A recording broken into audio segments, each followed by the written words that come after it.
Welcome guys, this is our final part और छोटा सा पार्ट है। देखते हैं कोल्ड वॉर और इंडिया के बीच में क्या कनेक्शन रहा। इंडिया का जो रिस्पांस था कोल्ड वॉर के लिए वो दो तरह से था। At one level it took particular care in staying away from the two alliances.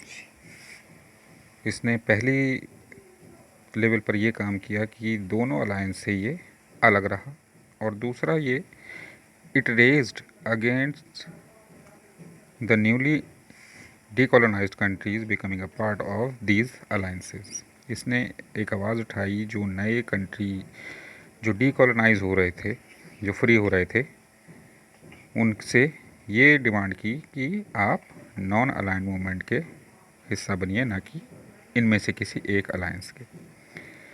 India's policy was neither negative nor passive. तो ना ये नेगेटिव था ना ही पैसिव था। India was in favor of actively intervening in world affairs of soft and cold war rivalry. India की हमेशा ये कोशिश रही है कि कोल्ड वॉर से किसी का नुकसान ना हो, और अगर कोई इनमें बातचीत होती है, कोई वॉर की अगर स्थिति बनती है तो उसको बातचीत से सुलझा लिया जाए, ना कि हथियारों से। India tried to reduce the differences between the alliances and thereby differences from escalating into a full scale war. India ने, जो मैं बताया था आपको कि बातचीत से सुलझाने का था मैटर, कि जो भी डिफरेंसेस हैं उनको ज़्यादा इम्पोर्टेंस ना दी जाए, उनको ज़्यादा ऊंचाई पर ना पहुंचाया जाए, जिससे कि वॉर होने का खतरा बना है। A non allied posture also served India interest very directly in at least two ways. दो तरह से इंडिया का जो इंटरेस्ट था वो देखिए किस तरह से था। First, non aligned movement allowed India to take international decisions and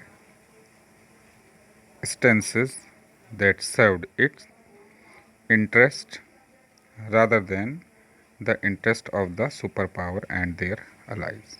India ने कहा कि जितने नॉन अलाइंड स्टेट हैं उन सबको बराबरी में रखा जाए, और जो सुपर पावर हैं उनका इंटरेस्ट इसमें हो कि वो दूसरों की भलाई करें, ना कि आपस में लड़ाई करें। Second is, India was often able to balance one superpower against the other. If India felt ignored by one superpower, it could tilt toward the other.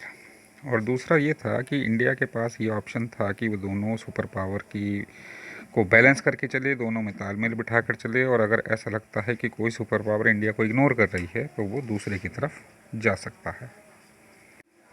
India's policy of non-alignment was criticized on a number of counts. India की हालांकि non alignment policy को की आलोचना की गई, बुराई की गई, कि देखिए कौन कौन से इसके मुद्दे उठे थे। India's non alignment was said to be unprincipled. It was said about India often refused to take a firm stand on crucial international issues. India की नॉन अलाइनमेंट पॉलिसी को अनप्रिंसिपल्ड बताया गया, सिद्धांत नहीं है इसमें कोई, ये कहा गया। और उसमें ये भी कहा गया कि इंडिया जो है कोई फर्म अपनी जगह नहीं बना पाएगा कुछ ऐसे जो इंटरनेशनल इश्यूज़ होंगे जिसमें टकराव की संभावना हो या जो संवेदनशील हों।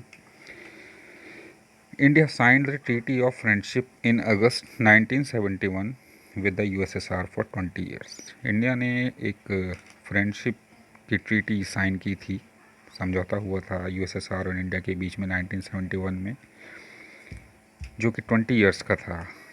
और सोवियत रूस इंडिया का एक बहुत अच्छा दोस्त साबित हुआ था।